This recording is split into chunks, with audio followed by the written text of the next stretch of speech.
Hey everyone, I'm excited to announce a really cool addition to the Patreon, which is a Patreon exclusive podcast called Seventh Day Electric. So, this will be a weekly podcast, about 45 minutes to an hour each episode. And in the podcast, I'll be going over stuff like Shmup news, Shmup community events, Shmup topics like you get in my topic videos. I'll also do behind the scenes stuff talking about what I'm working on, sort of the inner workings of the Electric Underground, what projects are on the horizon, giving some commentary on my recent projects, all that cool stuff. And then the last thing is there will be a Q&A section at the end of the episodes where I have my patrons ask me questions and I'll respond to them, so that'll be some nice interaction. Overall, I think this is going to be a really great fit for the Patreon because compared to the other platforms, Twitch and YouTube, I get 7 or 8 times more support through my Patreon, and I do want to invest more in it because I think it is a great fit for how I designed my channel, what I'm going for. Another aspect of this that has changed my mind on earlier when I first launched the Patreon, I didn't want to do any exclusive content, but as I've gotten more comfortable with my content output and feeling like I'm definitely making plenty publicly available and doing my part there, I think this will be a really refreshing experience for me because with YouTube especially, you have to be careful with what you say because of demonetization now, and also finding topics that are more broadly appealing, you have to worry about those sorts of things. With this, I felt very free. I've actually recorded the first episode. It turned out really well, and it felt really freeing behind the mic because I'm basically speaking directly to my audience who get where I'm coming from already. So it's hardcore content for the hardcore supporters. I think it's a really cool fit, and so I do encourage you, if you are interested, to check it out. This will never be publicly available. I don't ever plan to do that, but I will put out little samples of the episodes so you can kind of get an idea of what's going on with it, get an idea for the kind of feel and quality, and also I'll give out topic lists, so if you ever see a topic list that you're like, oh, I want to check that out, you'll be able to check it out. So at the end of this video, actually, I'll play a little sample from the first episode. And yeah, that's basically it. Another cool feature about this I was almost forgot to mention is that Patreon has this nifty feature with a private RSS feed. So if you listen to the podcasts on a phone or something like that, you can put this private RSS feed in something like Pocket Casts, and it'll just directly get it for you, so you don't have to go to the Patreon page and download it or listen to it on your web browser or whatever. I tested this out. It's actually really cool. And so thanks so much to everyone who's supporting me. If you're interested, of course, there's links to my Patreon everywhere, right? So you'll find those. This is available for both the $2 and $5 patrons. Both of them get it. The $5 patrons are the ones who are able to ask questions in the Q&A section, but everyone is able to listen to it and download it and all that good stuff. So thanks so much, and I'll now go to the clip from the first episode. Adios.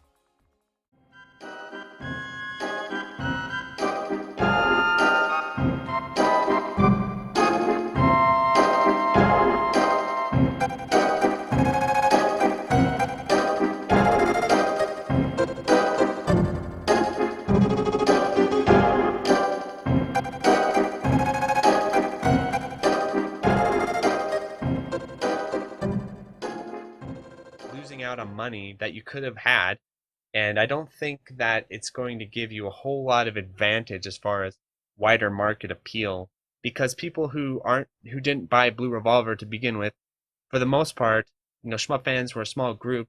Casual players aren't going to understand the significance of double action. They'll understand the significance of an extra mode in Shovel Knight, right?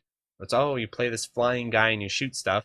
They'll understand that, but they won't understand the significance of an extra or range in a shmup. They'll be like, so what's So I feel like with double action, it would be wiser, in my opinion, to charge for it, because you're going to at least make the money off the people who are already your audience. Because I think it's fair to charge for it, and it feels like we are sort of abusing our developers a little bit. That's my opinion, and it's like self-abuse because it's not the audience that's doing it. I think it's just the perception that we put on the genre is sort of devaluing the genre. And this is kind of the wider point I want to talk about, which is that there is a real, tangible opinion about shmups. I've come across it during my time at Nintendo Life.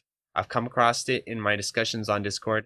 There is a real prevalent opinion out there that shmups are a cheaper genre that should be priced at a low price. This is just a very strong opinion most people have. So, games, shmups should not charge something like $30, $40. They should, and even 20. A lot of people are saying that they felt the price range for a shmup should be $10 to $15, maybe even $5, and maybe even just straight up free. And the feeling for that is because people will not play the game otherwise. Basically, the idea is you drop that price really low so that people will impulse buy the game and play the game that wouldn't have otherwise. I think this is actually more damaging than beneficial in the long run. And my feeling for that is a number of reasons.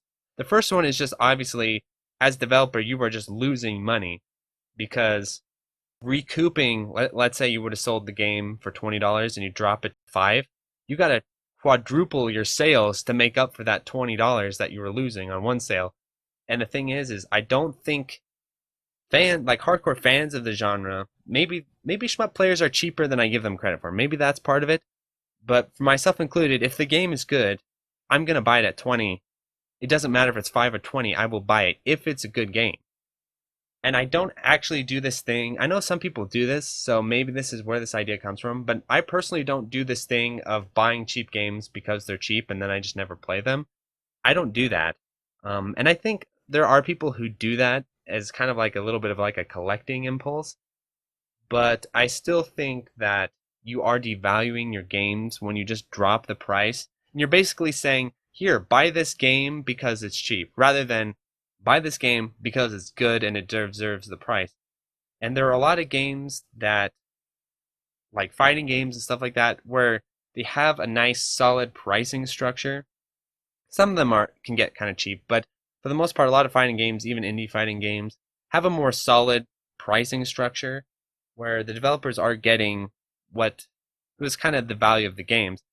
But I think shmups have fallen into this sort of like McDonald's model where we just churn out cheaply, shittily ported shmups like the Psycho Shooting Stars collection, and the value is, well, how many Whoppers can I get for $5, rather than I want a gourmet solid meal that's really well done and really good.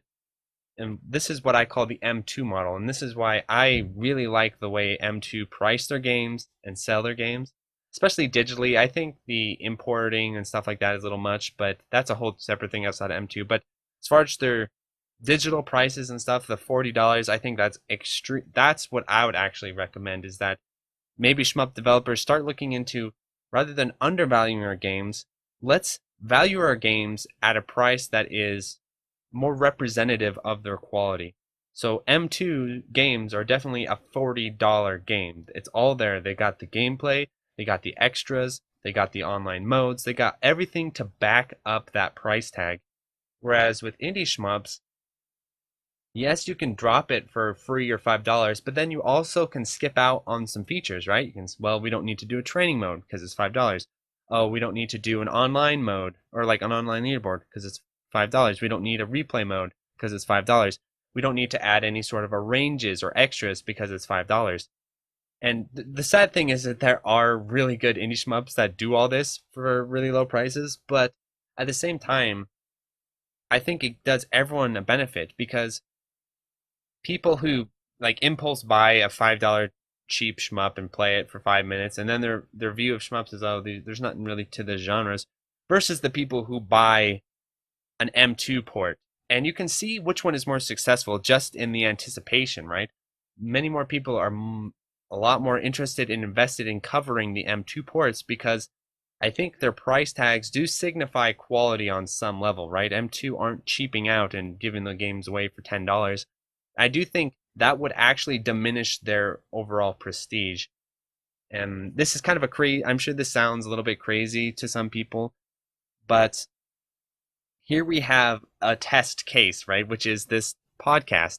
And so I'm trying to see if this will be interesting to see how this plays out, because I think basically as a YouTuber, I'm in the very same boat as indie shmup developers. Maybe that's why I have such a empathy for their situation, where I'm in a boat where I'm putting out a lot of work and a lot of content that is basically deemed as low value by the market, right? By the existing market, where Shmup podcast, Shmup content, YouTube content, that's all McDonald's content. Make it cheap, make it fast, make it flashy.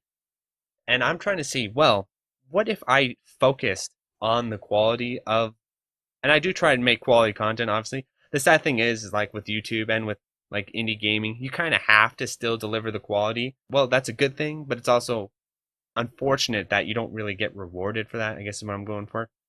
Whereas some like flashy quick stuff tends to get much more rewarded by the current system. But I'm making a little bit of a test here with this podcast of seeing, okay, if I market this podcast as this is a quality product that you have to pay for to listen to and to consume, and I'm going to meet all these sorts of criteria that I think a good podcast does. One, of course, quality content. Two, I'm sort of feeding into what I understand my audience base wants, with my own little artistic stuff here or there, but trying to feed into kind of what they want, delivering the quality, the things that seem to be working. And also, this is the big one, making it regular, because I think a podcast that is regular is more valuable than a podcast that's every once in a while. And so I'm trying to hit all these qualities that would make a podcast valuable to the listeners. But rather than giving away for free, I'm going to put a price tag on it now and say, okay, and this is an experiment. We'll see. Can quality bring people in to pay money, or do I have to give it away for free? And we will see in 2 months what the results are. This is a very interesting experiment.